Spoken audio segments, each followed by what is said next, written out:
시청자 여러분 안녕하십니까? 뉴스 매거진입니다. 원활한 지방도 유지 관리를 위해서는 도로관리원이 존재합니다.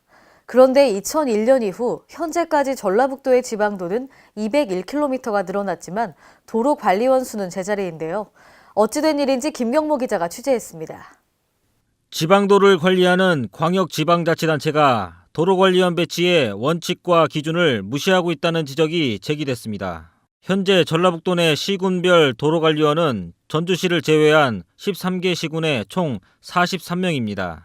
각 시군에 걸쳐 있는 지방도 총 연장이 1873km인 것을 고려하면 도로관리원 1명당 평균 43.6km를 담당하고 있는 셈입니다. 이는 국토교통부가 고시한 도로보수원 복무 및 배치 기준인 2차로 이하 15km당 1명에 훨씬 못 미치는 수준입니다. 지방도 관리원이 2001년도부터 현재까지 한 번도 증가 요인이 있음에도 불구하고 검토해 본 적이 없다.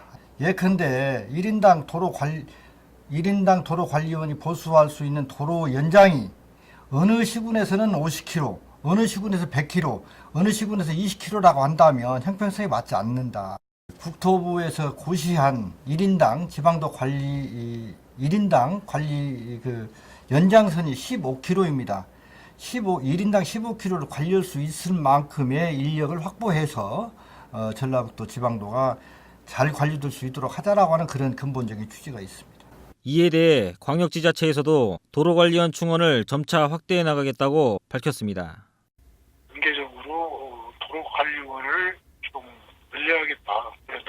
한꺼번에 다 할 수가 없기 때문에 많은 예산이 소요되기 때문에. 국토부 배치 기준을 준용하는 것을 비롯해 각 지자체의 도로 사정과 재정 여건 등을 종합적으로 고려한 중장기 계획 마련이 필요해 보입니다. K랜 김경모입니다. 국내 100대 명산 중 하나인 전북 고창의 선운산 도립공원이 휴양공간으로 바뀝니다. 가을에는 꽃무릇으로 유명한데요. 국민여가 캠핑장 조성 사업 등 관광객들의 편의를 위해 새롭게 조성할 계획입니다. 보도에 홍재희 기자입니다. 전북 고창군은 국내 100대 명산 중 하나인 선운산 도립공원을 차별화된 휴양공간으로 탈바꿈을 꾀합니다. 이를 위해 고창군은 자연생태관광지인 선운산 도립공원에 국민여가 캠핑장 조성 사업을 추진해 체류형 관광객을 유치하고 중천재 관찰 탐방로 복원과 선운산 주요 봉우리에 정상석을 설치키로 했습니다. 국민여가 캠핑장 조성 사업은 사업비 20억 원을 들여 오는 2019년까지 캠핑장 50면, 화장실 1개소, 취사장 관리동 등 주요 시설과 체육시설 등을 갖춥니다. 이 사업은 천혜의 여건인 선운산과 어우러진 힐링 공간을 조성하기 위한 것으로 오는 5월까지 행정 절차를 마무리하고 6월부터 본격 착공에 들어갈 계획입니다. 서남권 최고의 자연생태 관광지인 선운산 도립공원 내에 차별화된 휴양 공간을 조성하여 체류형 관광객을 유치하고 관광 수입 증대와 지역경제 활성화에 기여할 수 있도록 하겠습니다. 이와 함께 5억 원을 들여 올해 말까지 캠핑장 인근에 방치되어 있는 중천재 가시 연꽃 군락지를 복원하게 됩니다. 고창군은 군락지 복원과 중천재 주변 관찰로 0.4km, 쉼터 2개소를 조성하고 생태숲 수목 보완식재 및 꽃무릇 군락지 보호시설 설치 등 편의시설을 확충해 생태경관 개선은 물론 캠핑장을 이용하는 관광객들에게 볼거리를 제공할 계획입니다. 이 밖에 산에 오르는 관광객들이 성취감을 느낄 수 있도록 3천만 원을 들여 선운산 주요 봉우리에 정상석을 설치할 계획입니다. K랜 홍재입니다.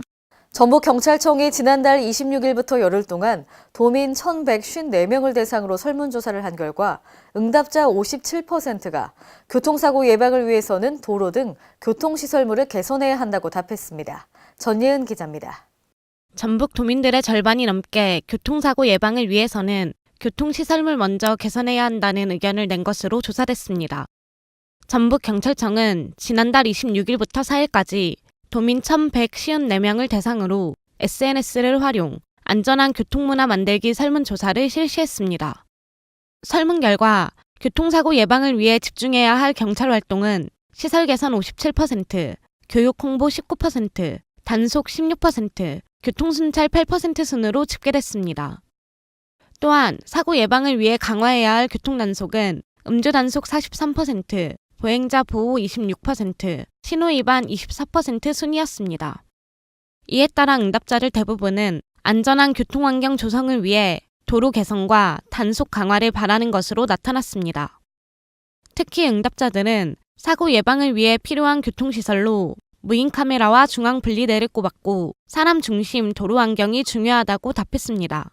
전북 경찰은 교통 안전과 관련해서 도민 여러분과 소통하고 그래서 공감할 수 있는 정책을 만들기 위해 이번 설문조사를 했고요. 그 결과는 적극적으로 저희 정책에 반영하겠습니다. K랜 전예은입니다.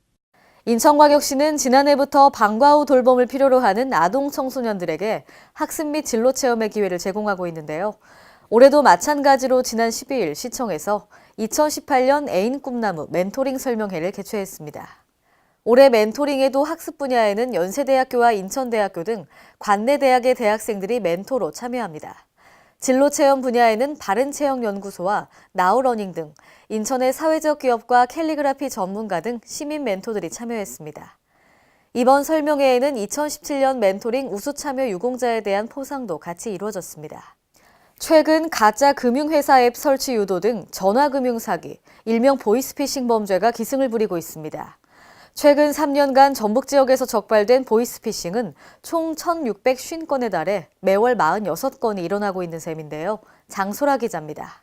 최근 들어 공공기관을 사칭한 보이스피싱 사기가 극성을 부리고 있어 주의가 요구됩니다. 몽골인 유학생 A씨는 공공기관을 사칭하고 가족 정보를 이용해 100만 원을 송금하라는 보이스피싱 문자가 계속 이어지면서 불안을 호소하고 있습니다. 베트남 유학생 B씨도 최근 가족 정보를 이용한 송금 요구에 100만 원의 피해를 입었습니다. 지난해 12월 전북 완산경찰서는 보이스피싱 전달책 박모 씨가 C씨를 상대로 2,322만 원을 받아낸 혐의로 구속했습니다. 최근 3년간 전북 지역에서 적발된 보이스피싱은 총 1,650건에 달해 매달 46건이 일어나고 있는 셈입니다. 피해 금액도 2015년 38억 2천만 원, 2016년 44억 1천만 원, 2017년 59억으로 매년 늘었습니다. 경찰 관계자는 보이스피싱은 경찰과 검찰 등 수사기관을 사칭하고 급박한 상황을 조성해 순간적으로 피해자 판단을 흐리게 만드는 수법을 쓴다고 말했습니다. 또 공공기관을 사칭해 현금 인출을 요구하는 전화는 반드시 보이스피싱으로 의심하고 경찰에 신고해야 한다고 밝혔습니다. K랜 장소라입니다. 최대 민족 명절 설이 다가왔죠. 선물로 고민이 많으실 텐데요. 피해 또한 늘고 있어 주의가 요구됩니다. 작년 한 해 전주 지역에서만 명절 피해 상담 접수가 총 132건이었는데요. 2016년 대비 42건이 증가했습니다. 전예은 기자입니다. 설명절을 앞두고 선물 구입 등에 따른 소비자 피해가 갈수록 늘고 있어 주의가 요구되고 있습니다. 한국여성소비자연합 전주 전북지회 소비자정보센터에 따르면 작년 한 해 동안 명절 피해 구제 상담 접수건은 총 132건으로 2016년도 대비 42건 증가했습니다. 소비자 피해 유형은 명절 선물, 전자상거래, 택배 퀵서비스, 숙박 등 여러 가지입니다. 지난 추석 박모 씨는 쇼핑몰을 통해 명절에 입으려고 구매한 셔츠의 배송이 지연돼 쇼핑몰 사업자에게 연락했으나 받지 않고 게시판에도 답변이 없어 소비자정보센터에서 도움을 받았습니다. 이와 관련 소비자정보센터는 소비자 피해 구제를 위한 핫라인 가동, 오전 9시부터 오후 6시까지 상담 창구를 개방하게 됩니다. 소비자 피해 구제 상담 창구를 설 명절 대비해서 2월 5일부터 2월 13일까지 운영을 하고 있고요. K랜 전예은입니다. 전북 임실군이 옷 발효식품 가치창조 사업을 추진합니다. 2021년까지 66억 원을 투입해서 옷 소재를 활용한 식품 등을 개발하고 체험 관광들이 진행될 예정인데요. 이로 인해 임실군의 경제 활성화와 소득 창출이 기대됩니다. 김경모 기자입니다. 전북 임실군이 전국 최대 규모의 옷 재배단지를 발판 삼아 농가 소득 향상과 신산업 육성에 나섭니다. 임실군은 옷 발효식품 가치 창조 사업을 통해 지역 내 농업 일자리 창출은 물론 전문 판매장과 가공 체험관을 활용한 체험 관광을 통해 지역 경제 활성화를 목표로 삼고 있습니다.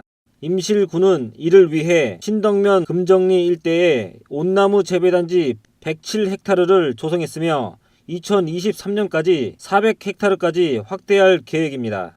금정리 일대 옷 재배 농가 중 20-30%가 귀농인으로 구성되어 있습니다. 임실군 측은 이번 사업을 통해 귀농 귀촌인들의 안정적인 소득 창출을 기대하고 있습니다.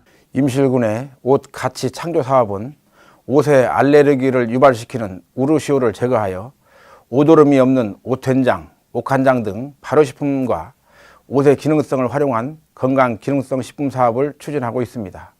아울러 옷 진액을 활용한 옷닭, 오돌이 프랜차이즈 사업을 추진하고 있으며 국내 최대의 온나무 재배단지를 조성한 농가분들의 소득 증대에 기여하고자 합니다. 임실군은 옷 재배 면적을 넓히는 한편 순창군을 비롯해 사업단 등 참여 기관과 협력을 지속해 나갈 계획입니다. KLN 김경모입니다. 오늘의 간추린 뉴스입니다. 경기도 고양시는 오는 18일까지 주민들의 진료 편의를 위해 응급진료 대책을 마련하고 당직 의료기관 및 휴일지킴이 약국을 시청 및 보건소 홈페이지에 게시했습니다. 대책에 따르면 연휴 기간 중 당직 의료기관 41개소 및 휴일지킴이 약국 110개소를 지정하고 운영하며 관내 3개구 보건소에 각각 근무일을 지정했습니다. 특히 명지병원이나 일산백병원 등은 24시간 응급진료 체계를 유지하고 의사가 즉시 진료 및 응급처치에 임할 수 있도록 대응태세를 강화합니다. 국토교통부는 최근 휴대폰이나 노트북 등 각종 전자기기용 리튬 배터리 사용이 늘어남에 따라 비행 중 리튬 배터리 탑재에 관한 기준 마련에 나섭니다. 국토부는 전자기기용 리튬 배터리와 스마트 가방 안전관리를 위한 항공운송 안전관리 방안을 마련해 이번 달 중으로 시행할 계획인데요. 주요 내용은 160W를 초과하는 보조 배터리 및 배터리가 장착된 기기와 스마트 가방은 휴대, 위탁 수어물로 운송이 허용되지 않습니다. 경상북도가 설 연휴 전후 관리 감독이 소홀한 틈을 이용해 연휴 기간 동안 환경오염 차단 3단계 특별감시 활동에 나섭니다. 우선 1단계 기간 중에는 주요 시설에 대한 사전 계도와 2,150개 배출업소에 협조문을 보내 자율점검을 유도하기로 했고요. 설 연휴 기간인 2단계에는 환경오염 사고 대비 상황실과 환경오염 신고 창구를 24시간 운영하며 감시 순찰을 강화할 예정입니다. 이어 3단계는 설 연휴 기간 동안 가동하지 못해 폐수 처리에 어려움을 겪을 수 있는 중소 사업장에 기술 지원을 실시하고 폐수 처리에 차질이 없도록 할 계획입니다.